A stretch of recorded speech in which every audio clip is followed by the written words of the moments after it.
All right, folks, let's dive right in. Megyn Kelly has once again stirred the pot with her reaction to Prince Harry's latest claims in his BBC interview. She's never been one to shy away from controversy, and this time is no different. So, what's the gist?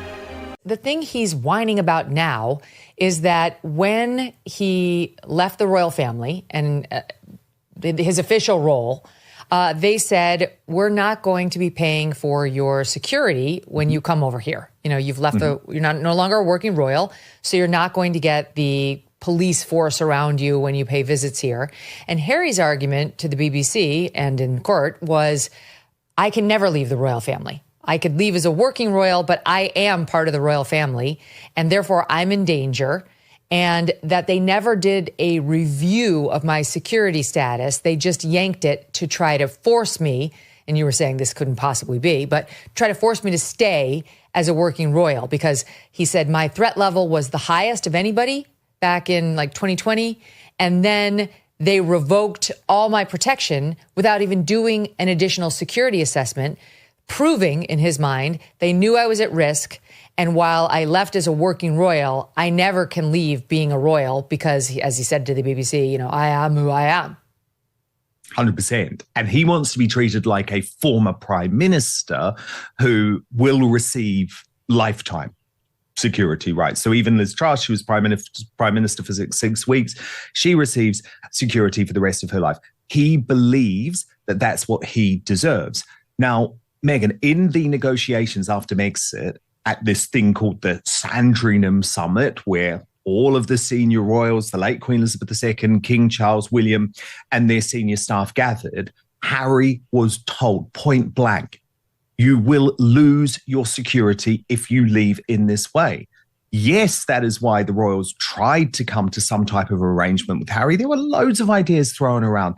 At one point, it was like, could we maybe move you to South Africa, a Commonwealth country, for 6 months of the year? What about making you the Governor General of Australia? Is there some type of role for you in Canada? But as soon as Meghan Markle made it absolutely clear that it was all about the moolah, it was all about the big bucks, it was all about trading off the royal name. And you've got to remember, she was lining up these deals, Meghan, when she was still the Duchess of Sussex. Prince Harry recently sat down with the BBC, spilling more tea about his life, his struggles, and of course, the royal family. He touched on everything from his mental health to the media's relentless pursuit. Megyn Kelly, as expected, had a lot to say. In her typical no-nonsense style, she questioned Harry's motives and dissected his statements. She pointed out the contradictions in his narrative, especially when compared to past interviews. Remember when he talked to Oprah? Yeah, she brought that up.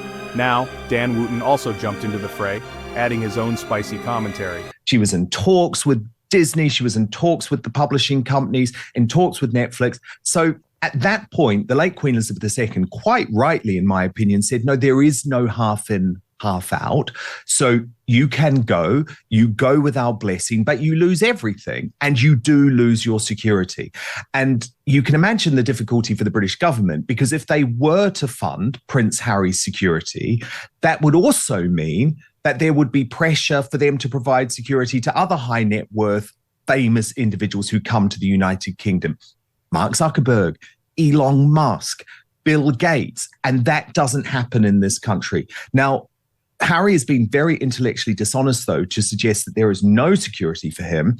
Every time he has come, King Charles has offered him a lodging at, wait for it, Buckingham Palace. And guess what, Megyn? Buckingham Palace is empty at the moment, right? Charles is at Clarence House. William is in Windsor. So he could have the run of Buckingham Palace. And if he was at Buckingham Palace, he would receive full security. Guess what? Harry said no.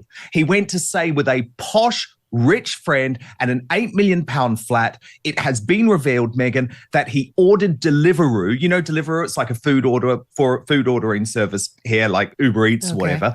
Now, that goes against every form of security if you're a member of the royal family. So he doesn't really care. This is just something for Harry to do. He needs to have a battle. He needs to have a mission. It's actually deeply sad, but I have zero sympathy for him, because the fact that he is putting his father through this in the final years of his life has a very, very sinister mirroring of exactly what he did with Prince Philip Do you remember that? The Oprah interview Yes. and all of that when Prince Philip was on his deathbed. And then the late Queen Elizabeth II, because all of the drama around Spare and the Netflix documentary and all of their other terrible slights happened when the late Queen Elizabeth II was dying of blood cancer. It's like, you're never going to learn. And there's no turning back. And Meghan, there are members of the royal family who believe that Harry's behavior hastened the death of the late Queen Elizabeth II. Yes. That is not something that they will easily forgive and forget. I believe that too. That's what I say. I say those two killed the queen. That's my opinion. They killed the queen. She would have lived longer had they not ruined her last 2 years on Earth with their selfishness. So much stress. He lost at the trial court level on this push to make the British royal family pay for his security when he goes to the UK. And then he appealed it, and he's just lost the appeal. And now he runs to the BBC. He's totally forlorn. He's like, can't believe I lost this. And now he's got this warning for his cancer-stricken father in SOT 43. Once they realise that, myself, my wife, and our kids are happier outside of the institution, then please just look at the facts. Look at the risks, look at the threat, look at the impact that if anything was to happen to me, my wife, or my father's grandchildren, if anything was to happen to them, look where the responsibility lies, I mean, what a manipulation. My father's grandchildren. They're going to die, and it will be his fault. That's what he was saying there. It's gaslighting on a grand scale. But Meghan, you know how when the palaces usually brief about these types of stories, right, they're quite buttoned up and, they try and keep the language, the tone quite controlled. That's all out the window. Together, they painted a picture that suggests Harry's media strategy is more calculated than it appears. Kelly emphasized that while Harry talks about wanting privacy, his actions, like this interview, seem to contradict that wish. She didn't hold back on the impact of Harry's words either. According to her, these continuous interviews and revelations could be causing more harm than good, not just to the royal family, but to Harry's own public image. After this interview, they are raging. They have had enough. So the accusations now against Harry are you're gaslighting. They've literally used that term. And they've also described their behavior, and especially the behavior of Meghan Markle, by the way, who after that interview posted a picture of Harry on his own, sort of looking forlorn with the two children, although, of course, you don't see the faces of the children and it looks like their bodies have been manipulated. So that's all really weird. In their garden in Montecito. Yeah, in the garden. That's it. Walking away. Do you know what the palace briefed? That is Meghan Markle giving us a giant FU. Now, that is not the sort of language usually used by the royal family, but they're fed up. It was usually bugger off. Yes, that's true. They definitely want him to bugger off. It's just like, leave us alone, go and do your own thing, enjoy your millions. What is this all about? And you can understand from Charles's point of view, it's like, we've offered you Buckingham Palace, you'd get royal security if there was a risk or if you were here for any type of formal event. But if you're at Buckingham Palace, you're protected anyway because of all of the natural security that is provided at Buckingham Palace. What's your problem? The problem is he wants to be able to swan into the country whenever he wants, not tell anyone, and receive state-funded security. It just isn't going to happen. But the problem is, he's surrounded by yes men.